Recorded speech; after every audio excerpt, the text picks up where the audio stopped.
Americans don't accept Trump's big, beautiful tax law. On July 4, 2025, Trump signed into law the One Big Beautiful Bill Act, a sweeping tax and spending package heralded by the administration as a historic achievement for American workers, families, and businesses.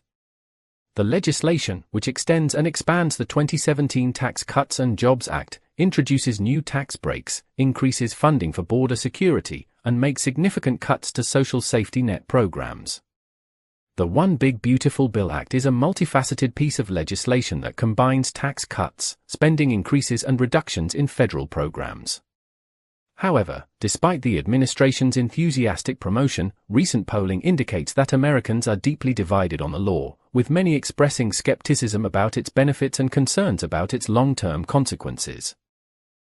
A Wall Street Journal poll conducted in July 2025 revealed that only 42% of Americans support the law, while 52% oppose it, reflecting broader unease about its impact on the economy, social programs, and income inequality.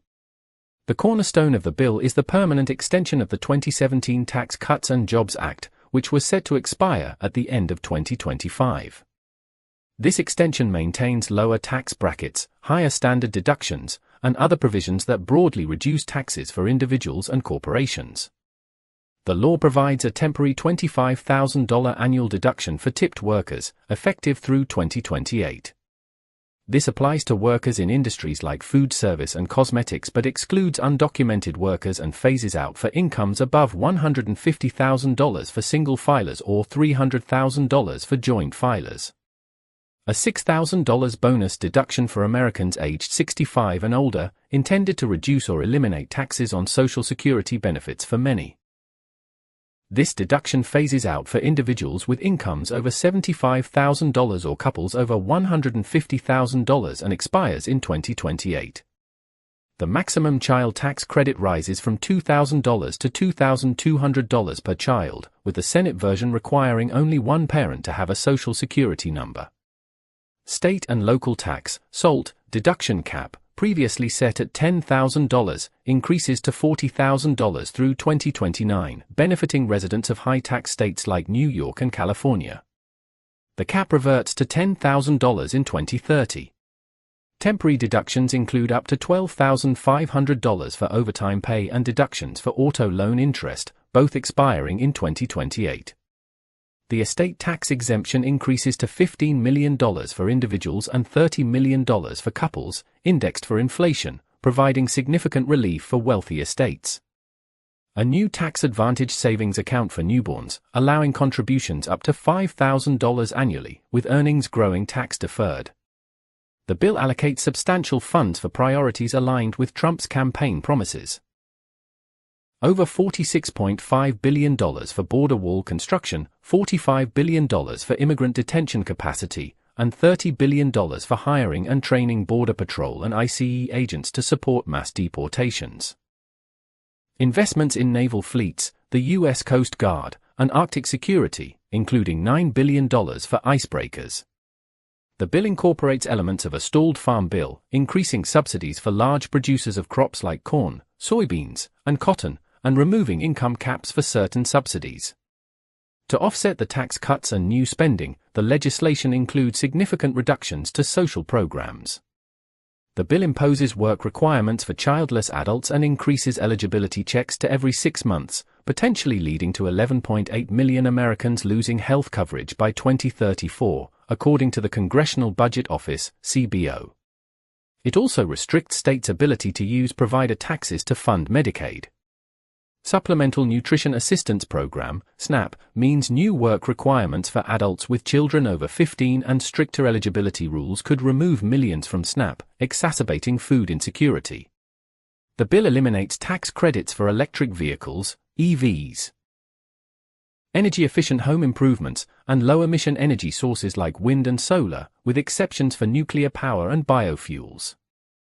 Increased excise tax refunds for rum exports from Puerto Rico and the U.S. Virgin Islands, $1.2 billion for Secret Service protection, and $10 billion for space exploration. Student loan changes included expanded Pell Grant access for short-term workforce training but new limits on student loan borrowing.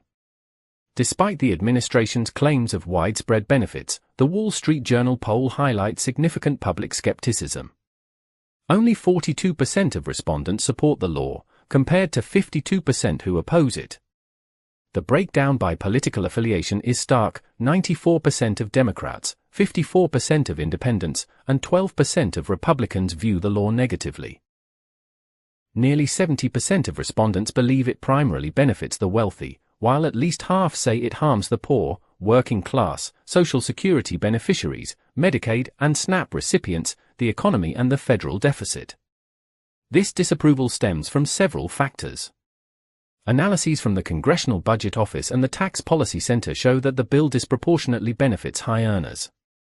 Households earning over $1.1 million could see tax cuts averaging $21,000 for 0.4% increase in after-tax income, while those earning $30,000 or less may face tax increases by 2029 due to the loss of safety net benefits. The CBO estimates that Medicaid cuts could leave 11.8 million uninsured, and SNAP reductions could worsen food insecurity, particularly for low-income households.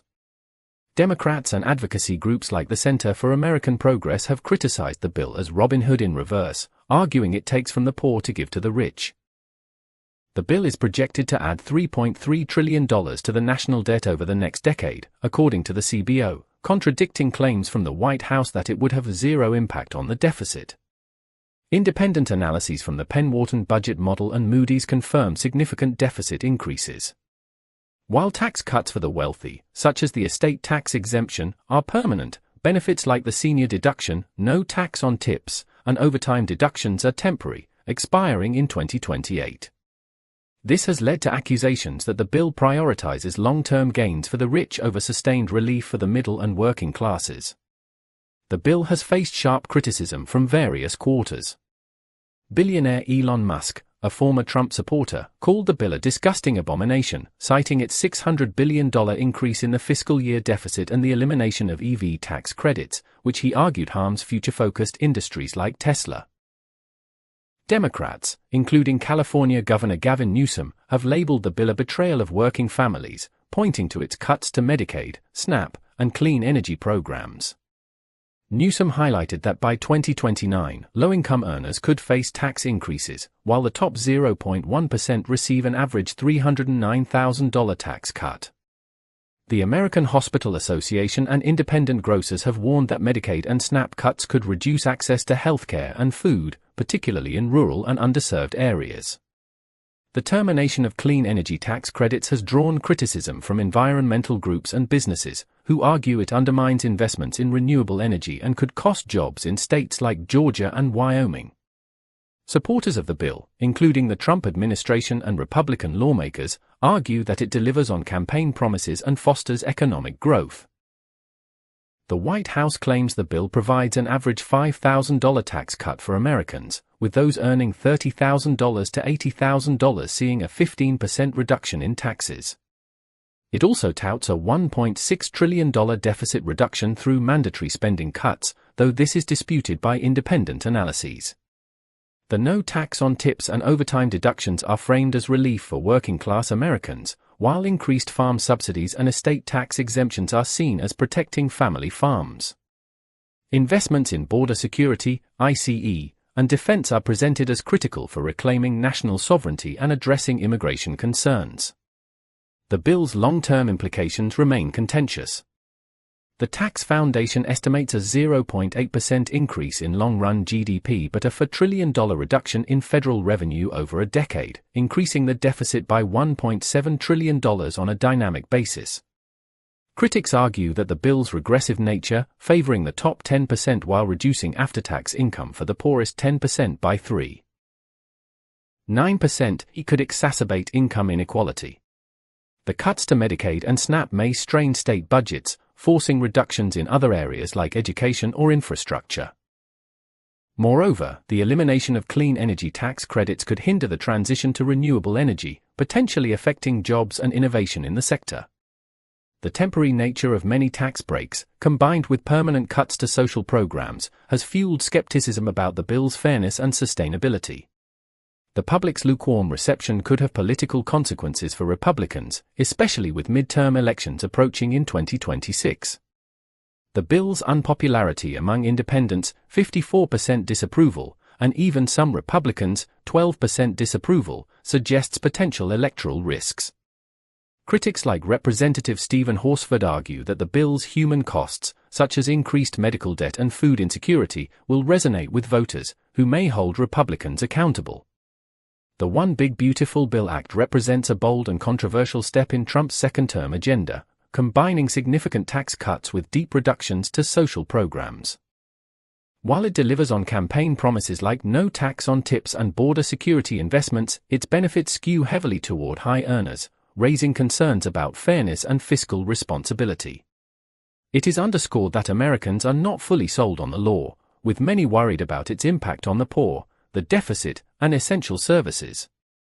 As the nation grapples with these changes, the debate over the bill's legacy, whether it ushers in prosperity or exacerbates inequality, will likely shape the political and economic landscape for years to come.